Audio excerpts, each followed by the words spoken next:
Literally made with so much love. Let me tell you something minor. Lemon infused ChinChins or Vishete are delightfully tasty and crunchy. And these are the ingredients. Let's dive in.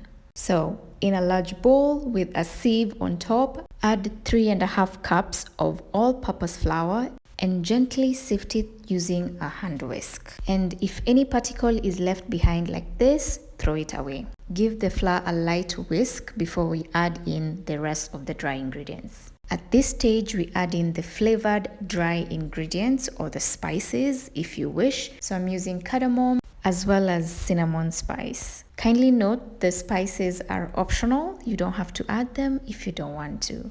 Baking powder is a leavening agent that will assist the dough in expansion upwards and outwards. 1 teaspoon is enough for every 2 cups of all-purpose flour. If anything remains after sieving, throw it.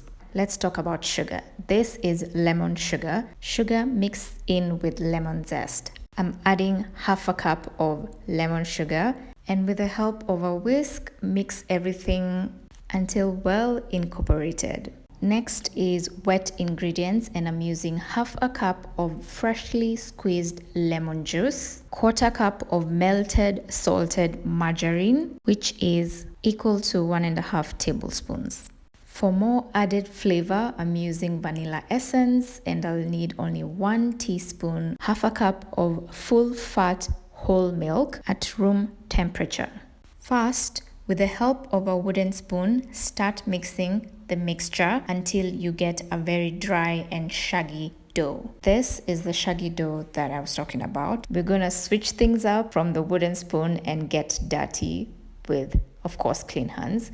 Now we're going to manually knead the dough. This, yes, shaggy dough is going to be well kneaded. If at one point you feel the dough is a bit too dry, add a teaspoon or 2 of the milk and continue kneading until you get to a consistency that is not dry but not wet or tacky. Now this is the perfect consistency. Now using some elbow grease, which is a term that is mostly used when kneading dough for quite some time. For example, this kneading will take between 5 to 8 minutes, but mostly 10 minutes. And the reason for kneading is to stretch and develop the gluten strands. And with this, it creates a gluten matrix which traps air, which helps the dough rise while either cooking or baking or deep frying.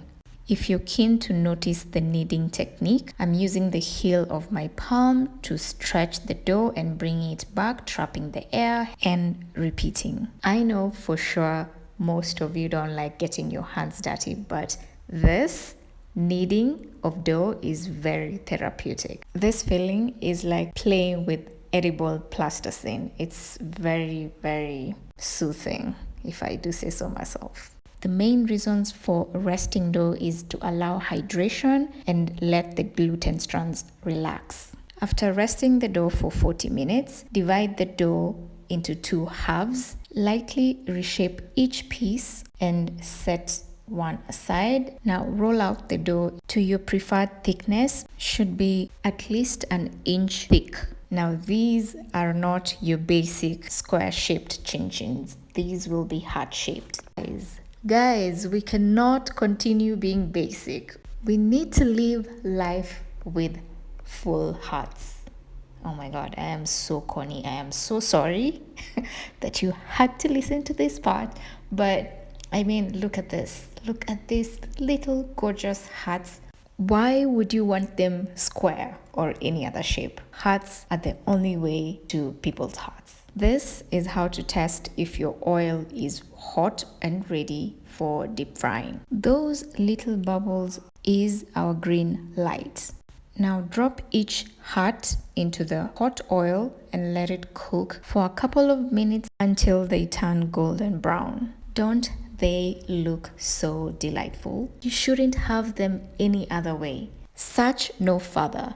This is it. This is the only recipe you should be saving. Not only should you save it, but you should put it into practice. Practically make it because there's nothing better than a homemade snack that you can enjoy and devour it without any apologies. With all that said and done, this brings us to the end of this video. If you do love such content where I do a voiceover, like, comment, and join the club. Bye!